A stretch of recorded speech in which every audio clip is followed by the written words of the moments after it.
everyone well? Yes?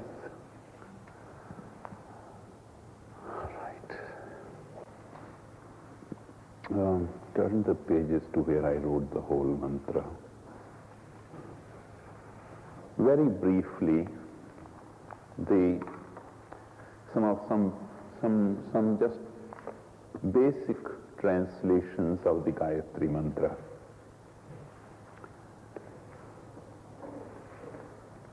There is a special text in Sanskrit which actually deals with the relationship of the Gayatri Mantra with the Shri Vidya. You know what Shri Vidya is? Science of Shri. I'll not go into that right now. That's a whole different area. And just write these figures for me somewhere on a sheet. Someone who is initiated into Shri Vidya, which is closely related to the solar science, is higher than any monk, greater than any Swami. Wherever he sits, that place becomes sacred. You know, in your body there are places of pilgrimage. You know that little book of mine, Blessings? And one of the blessings, there are about 400 blessings in it. One of the blessings is, may you visit all the sacred places of pilgrimage without leaving your home. And they're identified as to which place is sacred to whom.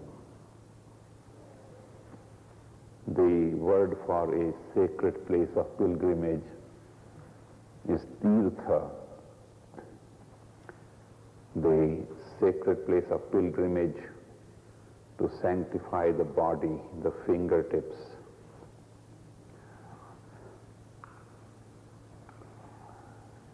The sacred place of pilgrimage to commemorate ancestors under this first finger. Sacred place of pilgrimage to honor the celestial shining ones under the little finger.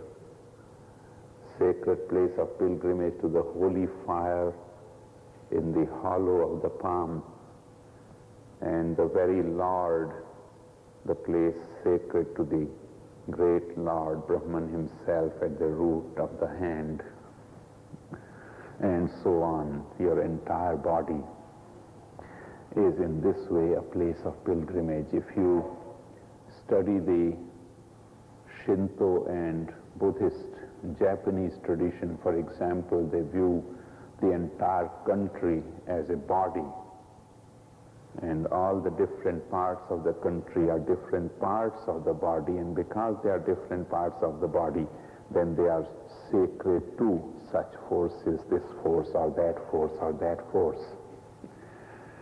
Now, you can learn to visit these sacred places. The text I'm talking about that deals with the relationship of Gayatri Mantra with the Shri Vidya is the author says that there are this many translations of the Gayatri Mantra. I couldn't read the figure, so this morning I asked my son-in-law to read the figure for me into English, and it comes to 32 quintillion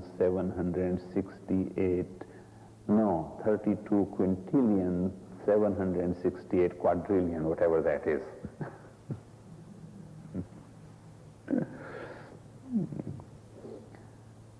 And there is a meditation to go with each one of those translations.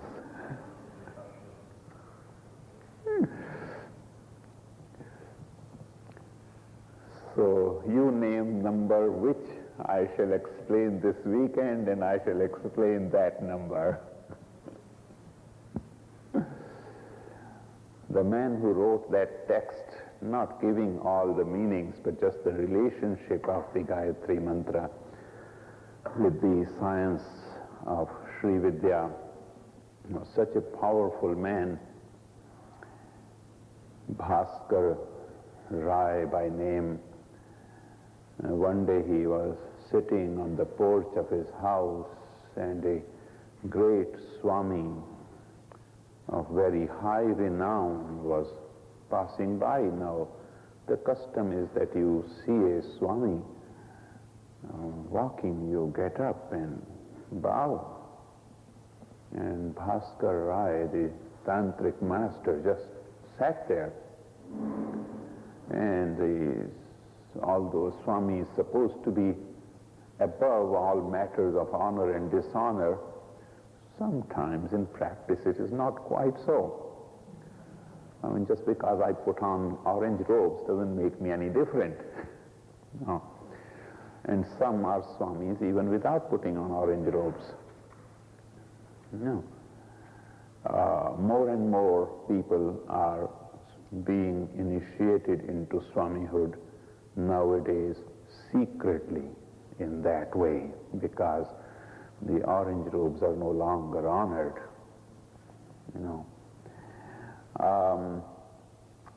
So anyway, so Swami spoke to the council of scholars of the city and all around. He said, you all honor that man, Bhaskar Rai, is a great tantric and learned man, and he has not the wit of humility in him. He sees a Swami passing by, doesn't even have the good manners to stand up and greet, leave alone to give proper honors that are due to a Swami. So the matter went around the city, and little gossip here and little gossip there. As usually happens with people who don't understand many things.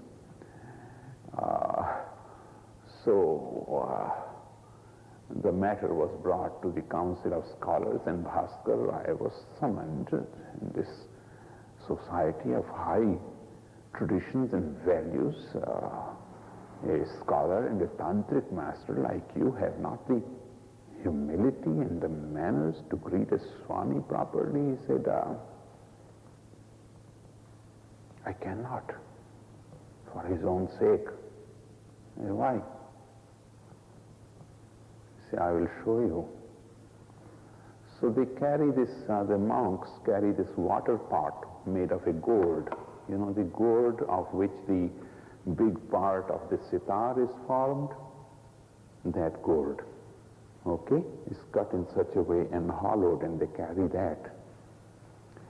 And say, may I ask the Swami to please place his water pot over there? And the Swami put his water pot over there, and the great tantric got up and bowed to the water pot, and the water pot burst into 1,000 shards. He said, if I bowed to the Swami, that is what would happen to his head.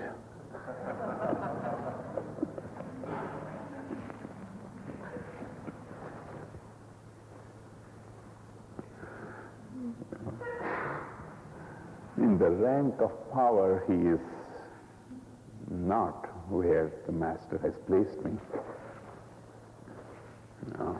The great Master was challenged to a debate on matters of Tantra, and all the great Tantrics, scholars and practitioners were brought, and they all on one side and he on the other side, and answering questions, and they could not understand where these answers were coming from, See, the tradition is such that you can take a dumb idiot and in instant knowledge by the grace of Mother Saraswati can flow from the tip of his tongue. Shankara, the great founder of Vedanta, had many disciples, great scholars. One of his disciples was not fit for philosophical understanding. He only attended upon the master. When he taught, the disciple would stand in a corner and just watch the master. What does he need? Is he comfortable? No. What may I do for him? Fetch his bath water in the morning, oil his head, massage his feet. Breathe the presence of the master. There was a dumb idiot, and all the other disciples, great scholars, mighty scholars, they did not pay any heed to him. A mere servant of the master, what does he know? The masters have their own way of teaching lessons. A lot of times people turn against the masters and teachers because they don't understand the lesson being taught. And that is a great misfortune in the life of a student and a disciple when they don't understand the lesson being taught. We are all in that category.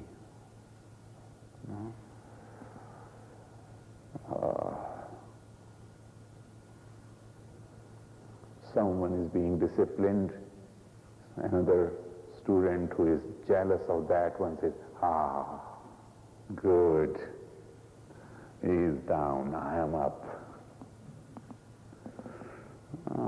It's a misfortune. That kind of thinking is a misfortune in the life of a student and a disciple.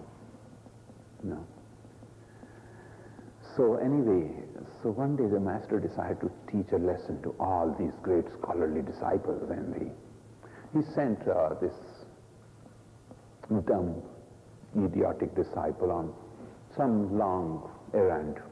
Go do this, do that, come back, okay? And now time for the lesson.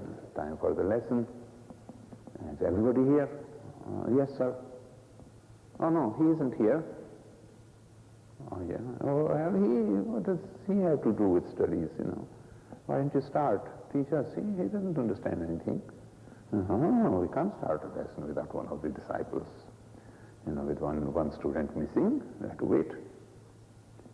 So the master waited, and it sent him intentionally far away, so it would take quite a while for him to come back. I wonder what's happening with him, where is he gone? And everybody is getting impatient. Why doesn't he start the lesson? The fellow never understands anything. What's the big deal? So he waited his own good time, and when the disciple had completed his task, he came back and said, I'm sorry, master, I held everybody up. No, that's all right, come on. You will sit on my seat today and you will teach. Master, I never understand anything. All these great disciples, they are so close to you, they know the lessons. Oh, are you disobeying me? Come on, sit here. He sat down.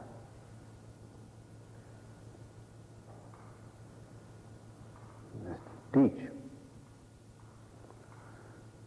The questions that were in everybody's mind that had not been answered by the master, those questions he dealt with in fluid, sonorous verse form.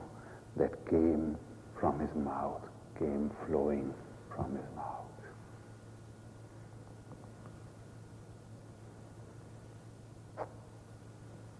I have seen dumb idiots, I have read of dumb idiots doing 10 million repetitions of the Gayatri and becoming fluent, articulate speakers and teachers. Such is the power of Gayatri Mantra. A dumb idiot, if he learns nothing but does 10 million recitations of Gayatri, he is to learn nothing else. I promise you that.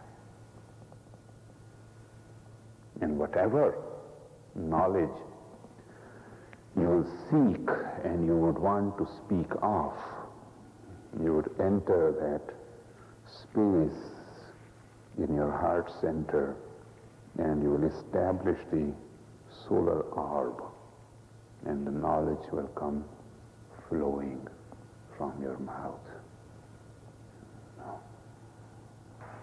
Bhaskar Rai, the author of this text, was in this great tantric debate. The debaters could not understand where the answers were coming from. And then someone said to the chief opponent, he said, ask the sage master, where is it coming from?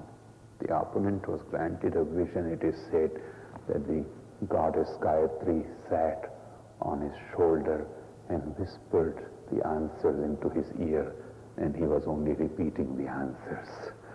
Or that is what they saw in their vision.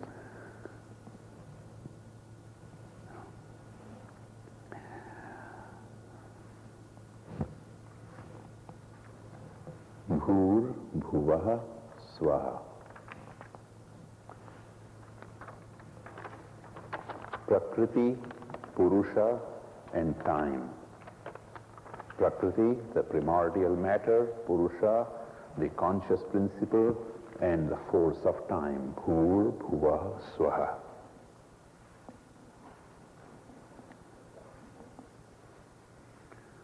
As well as Brahma, Vishnu, and Shiva. God the progenitor, God the preserver, God the dissolver. God the progenitor, Brahma, God the preserver, Vishnu, God the dissolver, Shiva, Bhur, Bhuvaha, Swaha. Sattva, Rajas, Tamas, the three gunas. All of those three. The word Gayatri is a feminine word, and we often refer to it as Gayatri Mata, Gayatri the mother of wisdom, the mother who protects the prana, the mother who protects the one who sings her name. Because if you recall what I have said in my book on mantra and meditation, please allow me this moment to impress something upon you. You think of the sounds you articulate as something you produce. The tradition thinks of the word that is God. This phrase, the word that is God, is a very ancient phrase, Shabda Brahman. Goes back thousands of years, even long before the Greek philosophy, long before the concept of logos. In the Sanskrit tradition, we've always spoken of Shabda Brahman, the word that is God.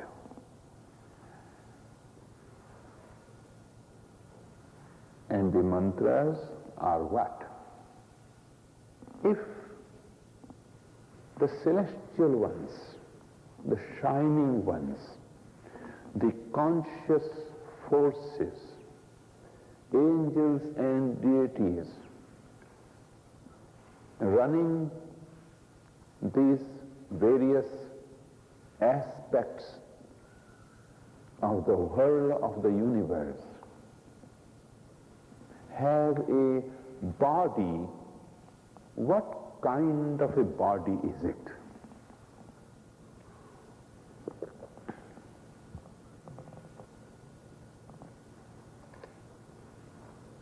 They say that it is a body made of light. The yoga tradition says it is a body made of light and sound. So that to some, a celestial being,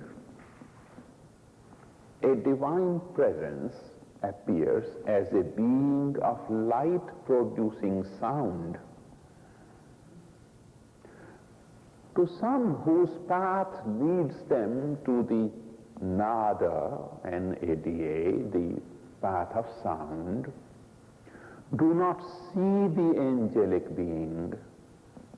They hear the angelic being who is producing light.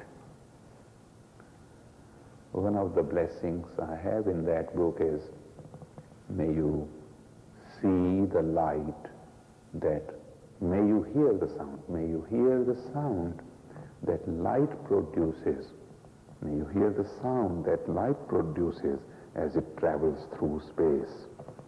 Understand the space? May you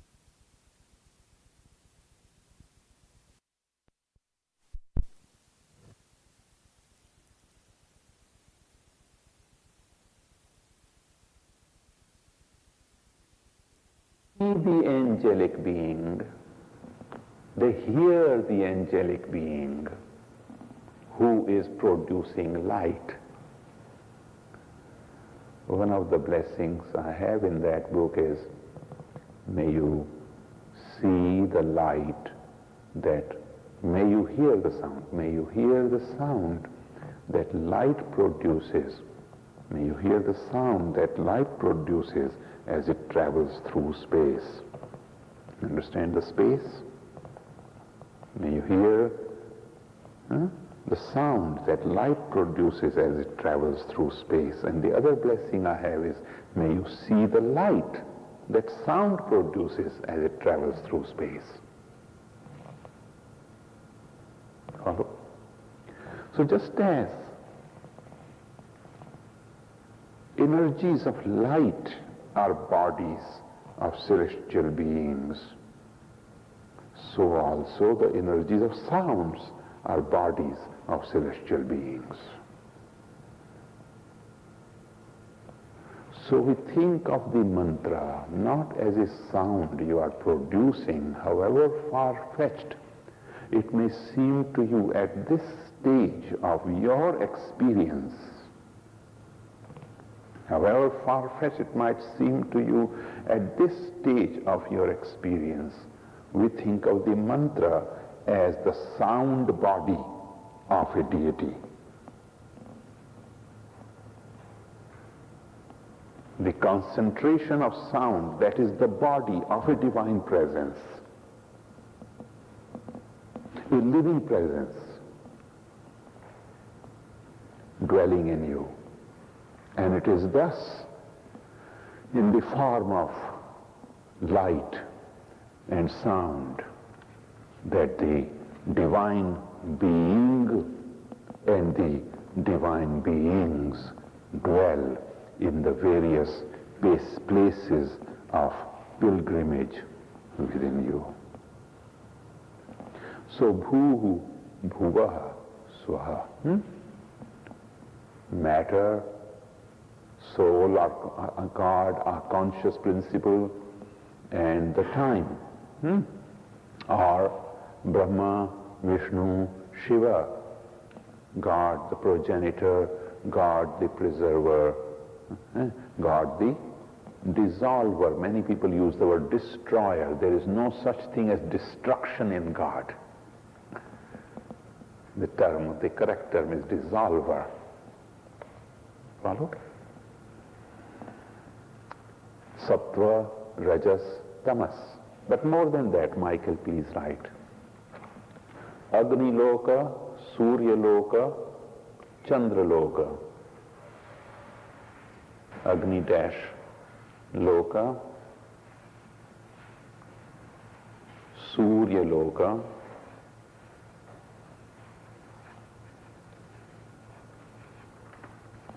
and Chandra Loka, Chandra.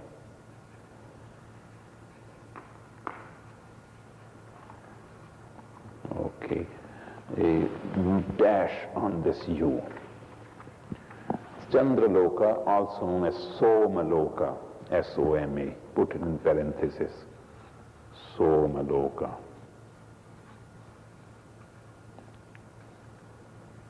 All right, thank you. Agni Loka is up to the heart center, the realm of fire.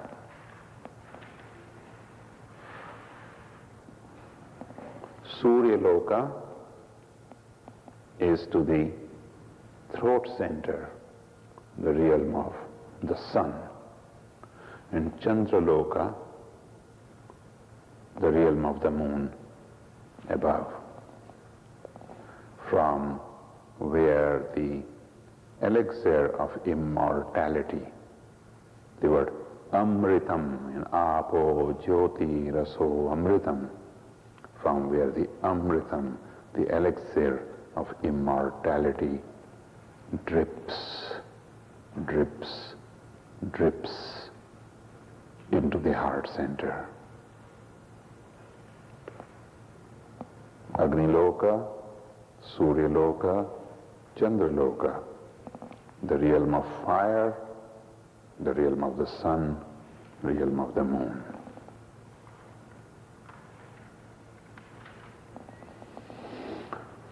In our study of chakras, when we go further, sometime we'll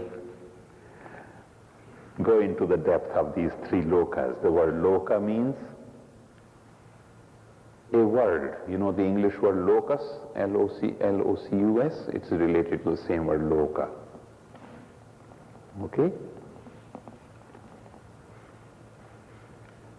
You know that the English verb to look comes from the same verb root.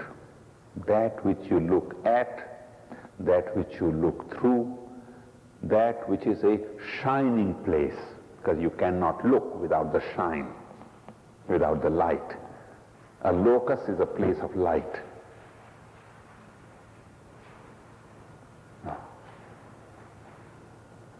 If there is no light, there is no experience of location. The looking at the location, the two words are related. They're from the same Sanskrit verb root. Okay? So the realms of light, the lokas that you look into. Right, again we'll do a little chart.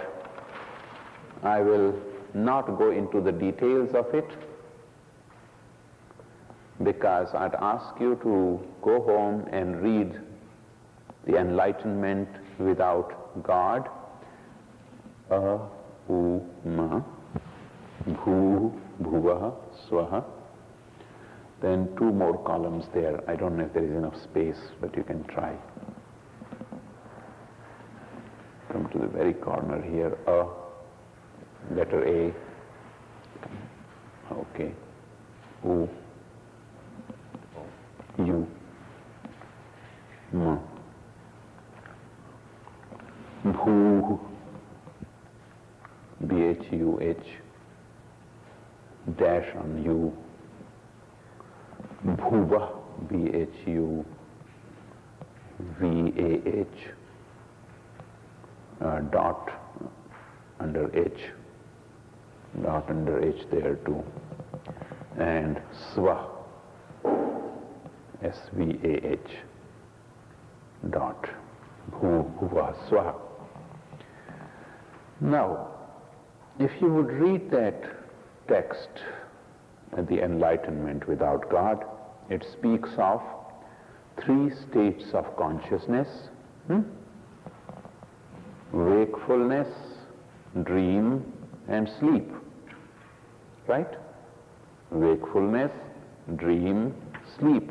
Conquest of wakefulness, conquest of dream, conquest of sleep. And beyond that is that measure of Om which is unheard. Beyond those three. Right? And the levels of the individual soul and levels of the cosmic soul, I have discussed these in my book titled God. All right? Vishwa, Taijasa, Prajna, the individual soul in wakeful state. Vishwa, creating a world of its own. The individual soul as Taijasa.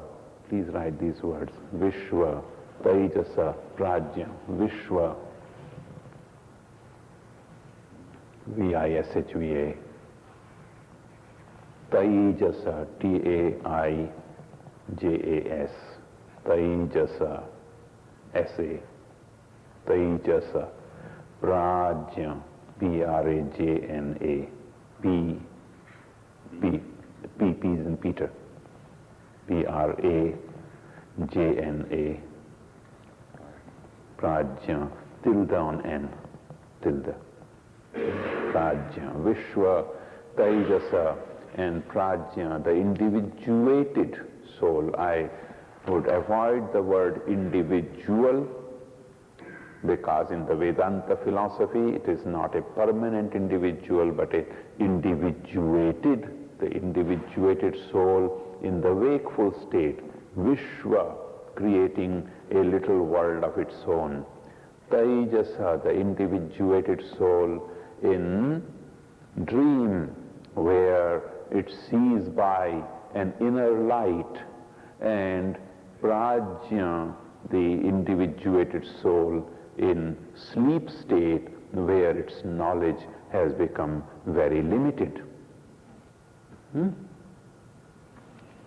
Similarly, the manifestations of the divine cosmic being at the same level, in the same way, the corresponding universal consciousness in wakefulness, dream, and sleep, of which Swamiji has written in the Enlightenment Without God, and I have a number of charts placing them in the book titled God. Now you'll have to form the habit of not just reading, but really studying, okay? And I know that many of you have studied. Okay? All of these are under Bhuhu, Bhuvaha, Swaha.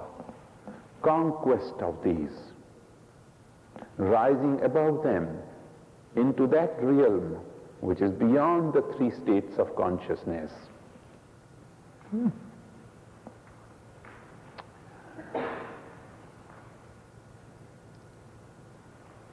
By the constant practice of Gayatri, you would ask, well, should I do my mantra or should I do my Gayatri?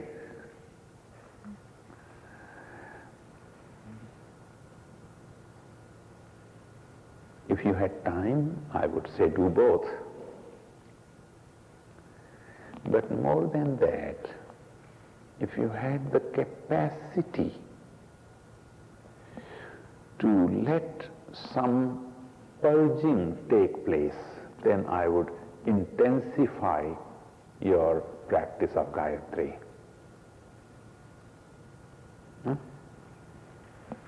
But it takes some purging. The maculation, you know the term maculation, Sanskrit word mala, M-A-L-A, not the mala, mala, the maculation, which has been gathered around the immaculate soul. that maculation has to wash off with some kind of soap suds and go out in the wash. So that when you will do intense Gayatri, things will happen, that is, things coming out in the wash. Your karma process hastens. See, the karma process hastens. The illnesses that you would suffer over 60 years, you could suffer in 6 days and be done with it. But on the third day, you are ready to quit. And what is this Pandit has given me? So on the day I started it, I'm sick. You are being washed. You're in the washing machine. The poverties you have to suffer over 60 years, you could suffer in 6 months and then emerge triumphant and all the wealth of the world in your hands.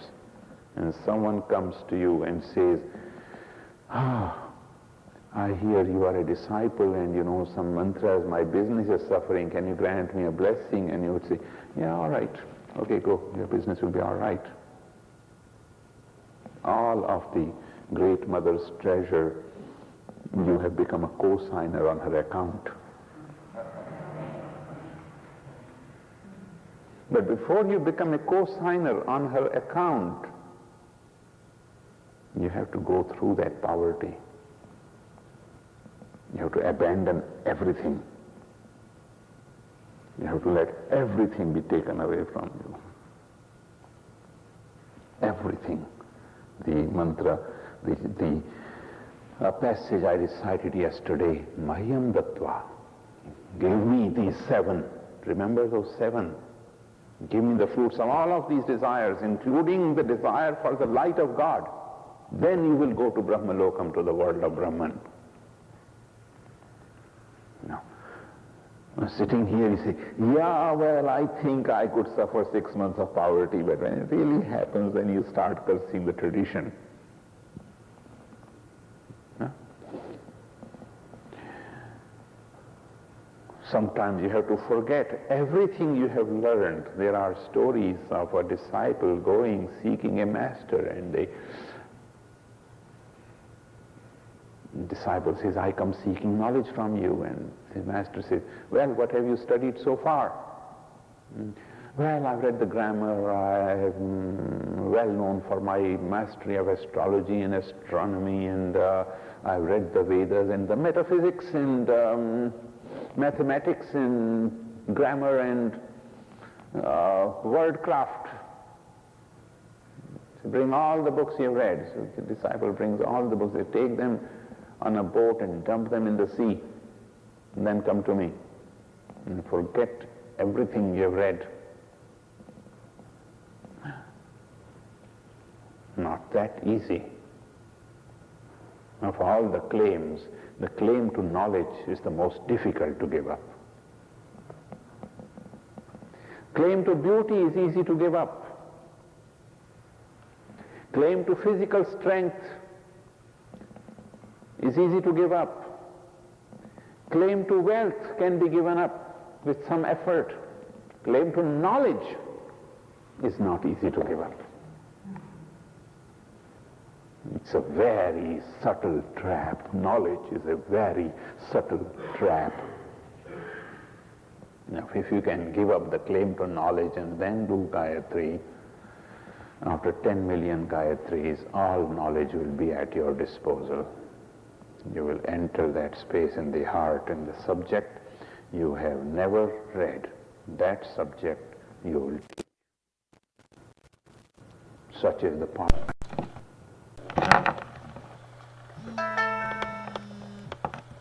Gayatri is associated to mother. The mother.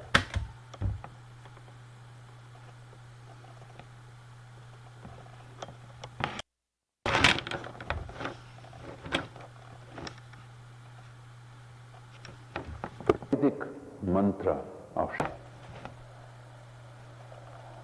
And there is a question raised. God, the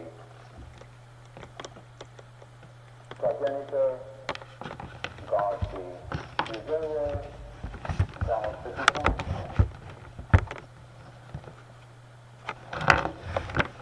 Shakti, his power, or is it the power, the mother force that empowers him? What is first? The power or the powerful? Shakti or Shaktiman is the question.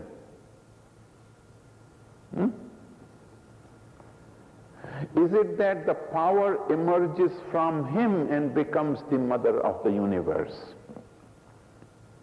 and the protector and the savioress? Or is it that because of the presence of power, the great Purusha, the great cosmic person is what he is? You understand the question? Is it the father who makes the mother mother, or is it the mother who makes the father father?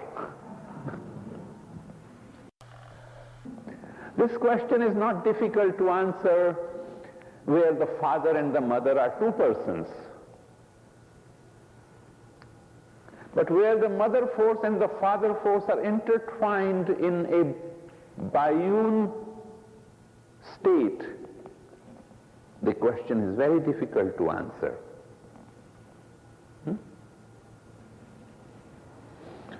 So sometimes we speak, read in the texts of the powers emanating from the divine presences and appearing as the mother force, and sometimes we read of the mother force herself creating these powers. Depends on where you want to commune.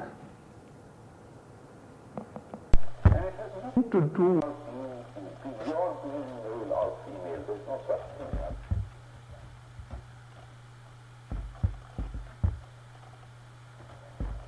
Because you take this body, so you assume a gender. Otherwise, gender is a myth. It's a temporary shape. Nothing permanent about it. There's no male soul and a female soul. Anyway, so Gayatri herself is often viewed as the Mother Divine.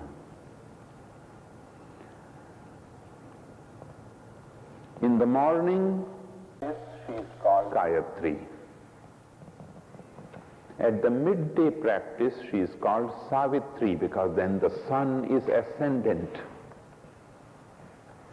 And in the evening practice, she is called, I gave you 3 names of Gayatri yesterday.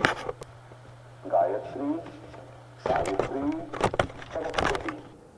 Gayatri, the protector of prana, because the morning is a time full of prana.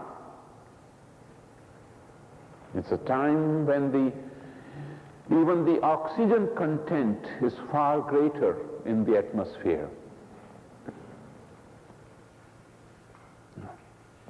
And that is why the true practitioners of Gayatri practice it at 4 a.m., 4:30 a.m. It is said that the best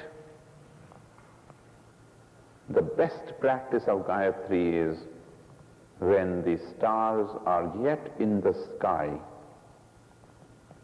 and then you continue the practice until the sun rises. And in the evening, you start before the sunset and continue the practice until the stars have risen. And midday, it's a midday. Follow.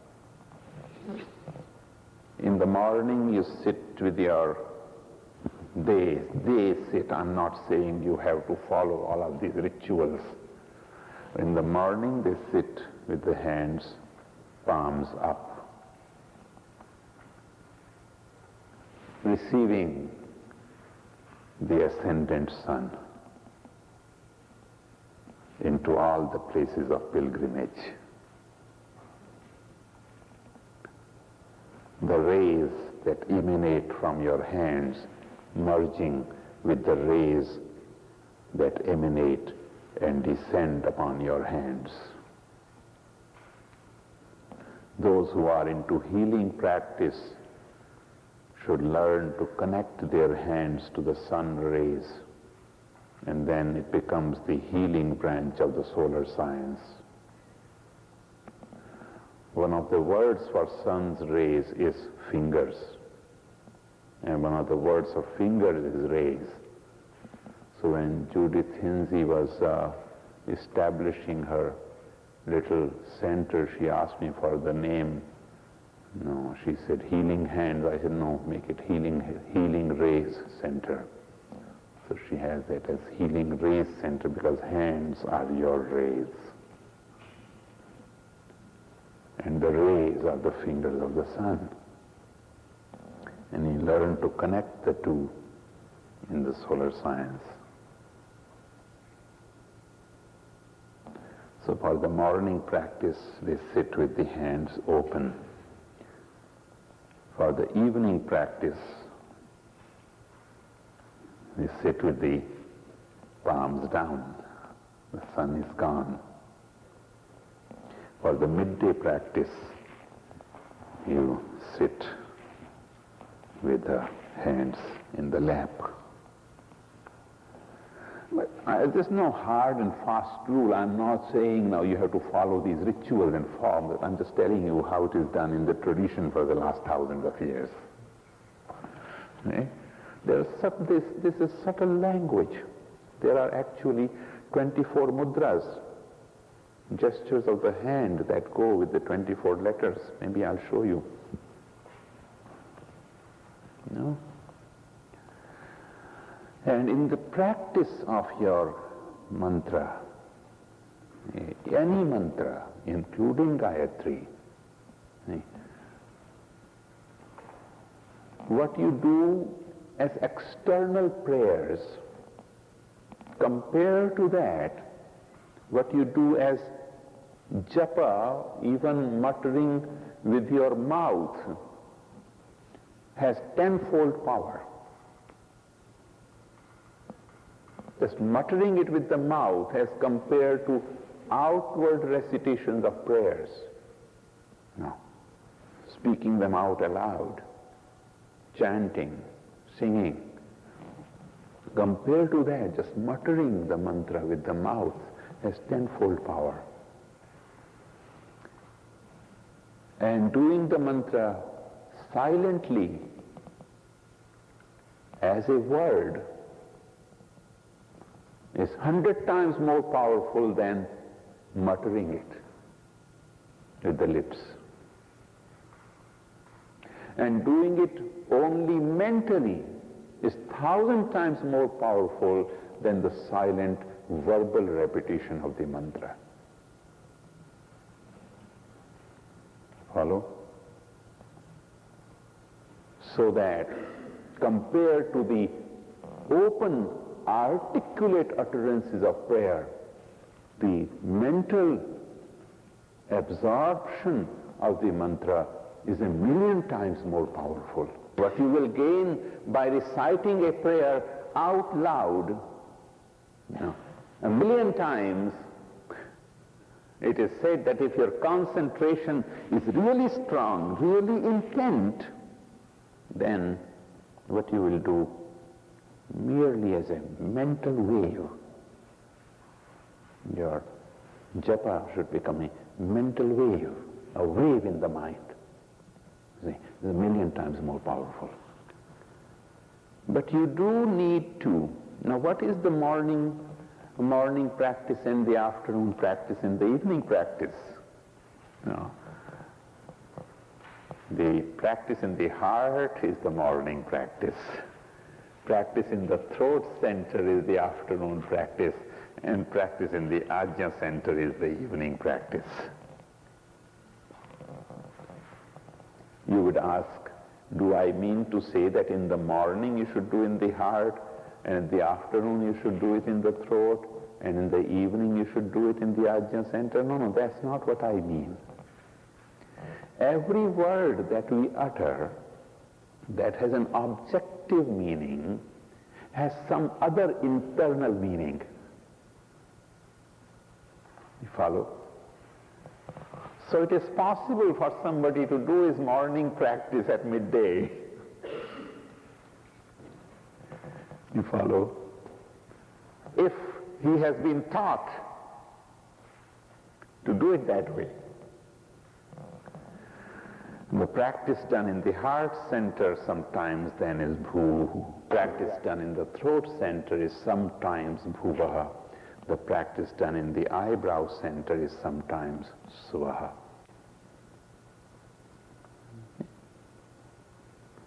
You are so used to thinking in external terms.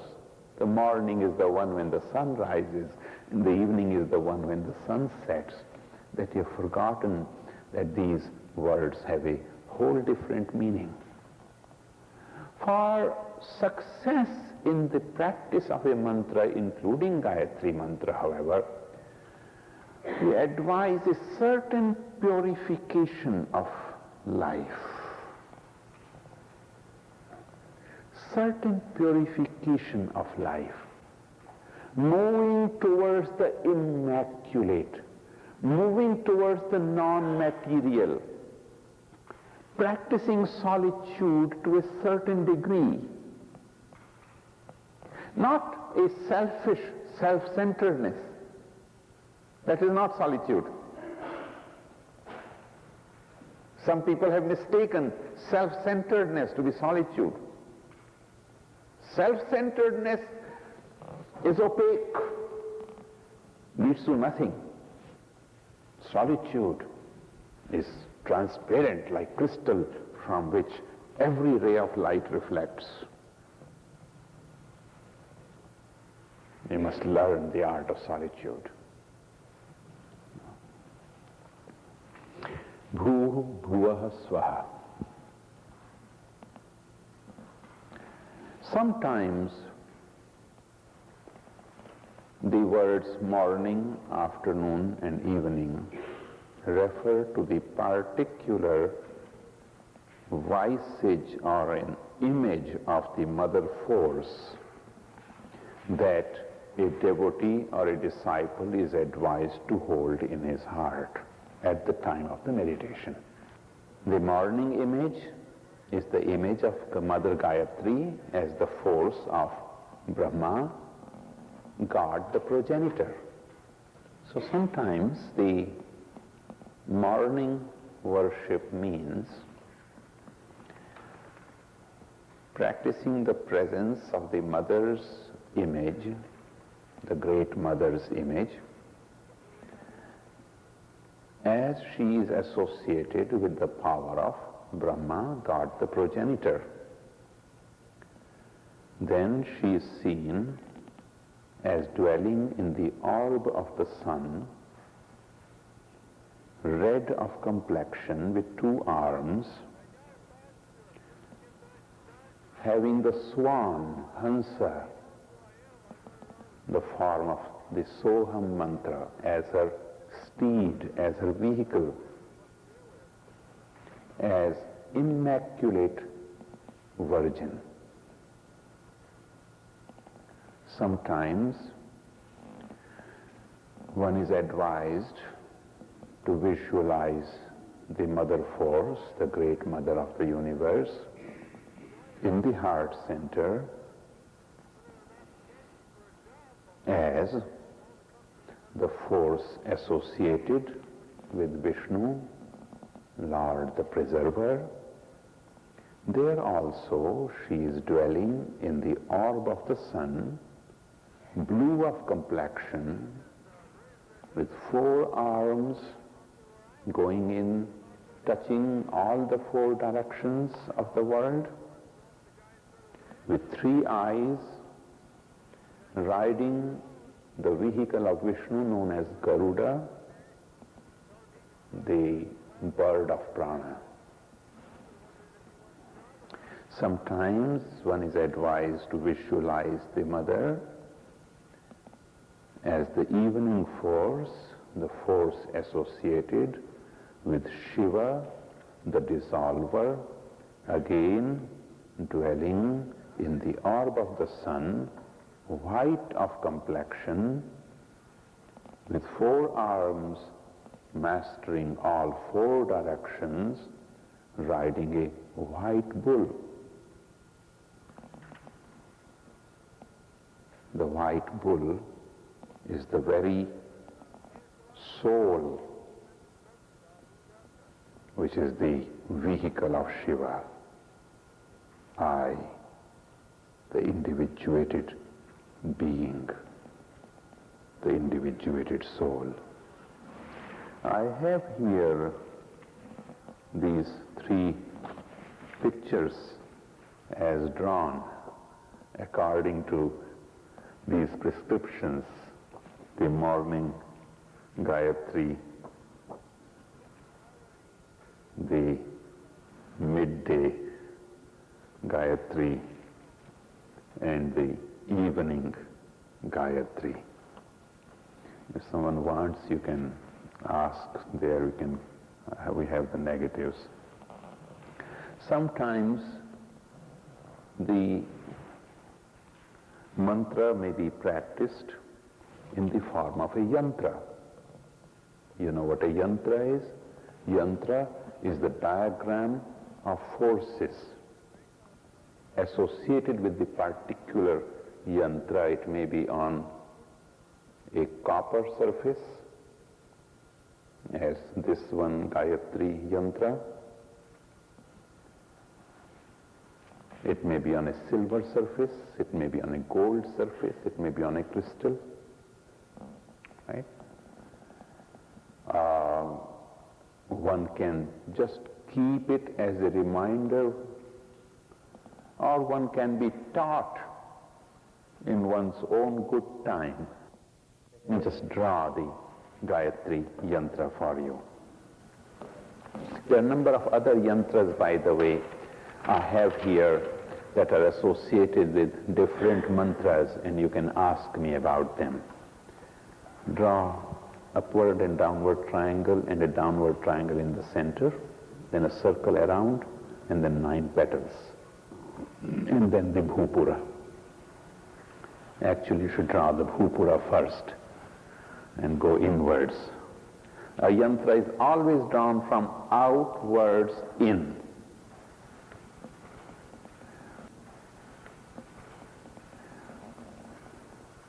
Any mandala is always drawn from outwards in, because it is an inward pilgrimage. Let me do it. Let me do the bhupura for you, then you can do the rest.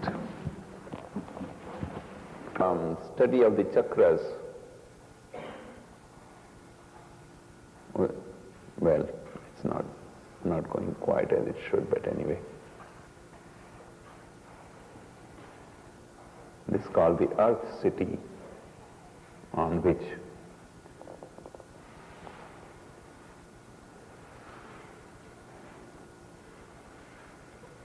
what did I do here? Yeah.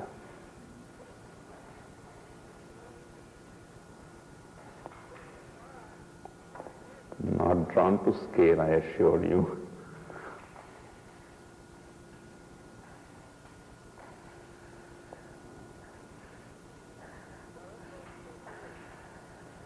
Okay, now a circle. Actually, outside the circle are 9 petals. So you have to leave space for the circle in the 9 petals. Okay? Then inside the circle, downward triangle, upward triangle, and then inside that a downward triangle.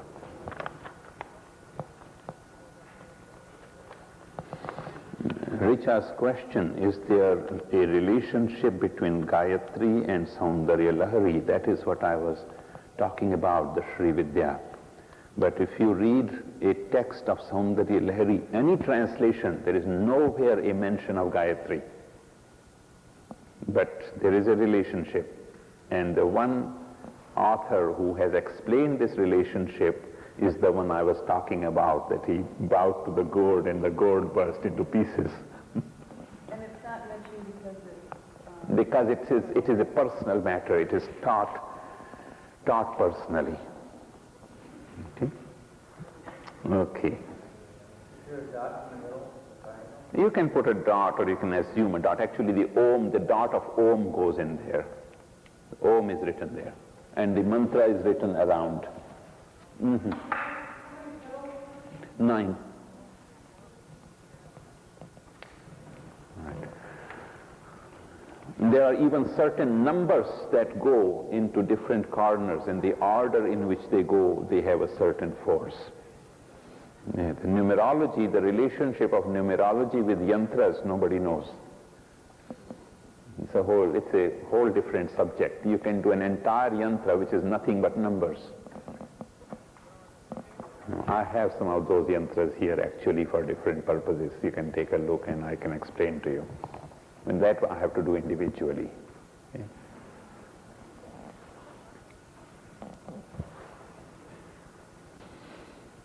There are also subsidiary Gayatris. Some of you have done those. When I have felt that complete normal Gayatri would maybe too much, I have given you the Gayatris that are related to your personal mantra. And that is the question, that is the answer to this question. Do I do my personal mantra or do I do the Gayatri? And I am not ready for very intensive burning of my maculate parts. Is there something I can do that is easier? And yes, indeed you can do. As I said, there are Gayatris associated with the specific mantras, just as there are yantras associated with specific mantras. So there are Gayatris associated with specific mantras, which are somewhat of an expansion of your own mantra. You understand? And you can do those, and the poverty you had to suffer in 60 years, you would not suffer in 6 months, you would suffer it over 6 years perhaps.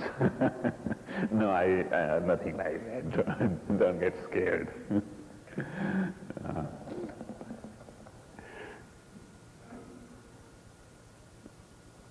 People are so afraid of burning. And one of the key words in Gayatri Mantra is Bharga, the one who burns. Now, if you want the solar orb to be that close to you, are you the sky big enough to hold the solar orb?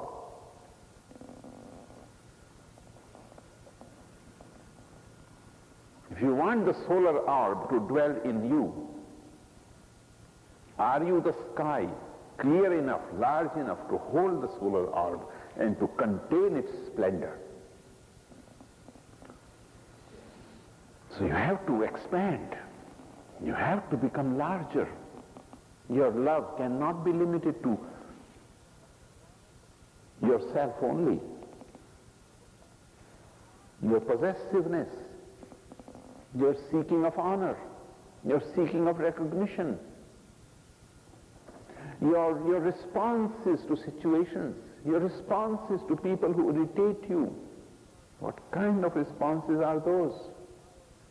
Until your maculation, the dust that we have got gathered on and around our spirit is washed and burned, you will not be a sky clear enough, pure enough, large enough to contain the span of the solar orb.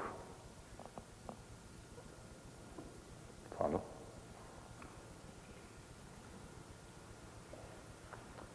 So there are 24 major subsidiary Gayatris. There are 24 letters in the Gayatri. There are 24 major subsidiary Gayatris. Is the subsidiary Gayatri then the Om Bhurva Swaha Tatsavitruvarenyam? No. That is the Om Bhurva Swaha Tatsavitruvarenyam. That is the Gayatri. And then it has these expansions in the form of the Samputas. But subsidiary Gayatris are Gayatris that are expansions of your own particular mantra. For example, the Hansa Gayatri, which is an expansion of the Soham mantra. Okay? Paramahansaya vidmahe mahatatvaya dhimahi tanno hansa prachodayat.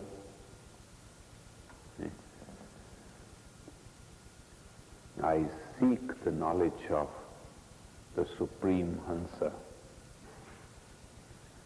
I meditate upon and sustain in myself the great element.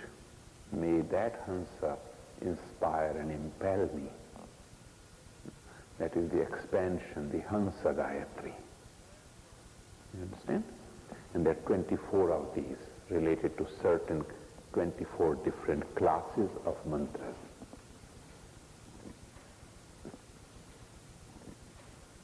Right? You can decide and your teacher can decide what your capacity is, how much time you have available, how much purification you want, how much success you want. Follow? How much grace you want conferred on you from within you. How close you want your hands to go to the rays that emanate from the orb of the sun.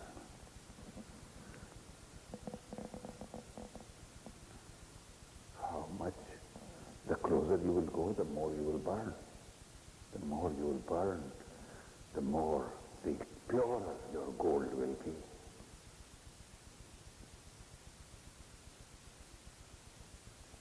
It is a path of courage. The path of yoga is the path of courage. Nayam Atma Balahin Labhya. This self cannot be found by a weakling. This self cannot be found by a weakling.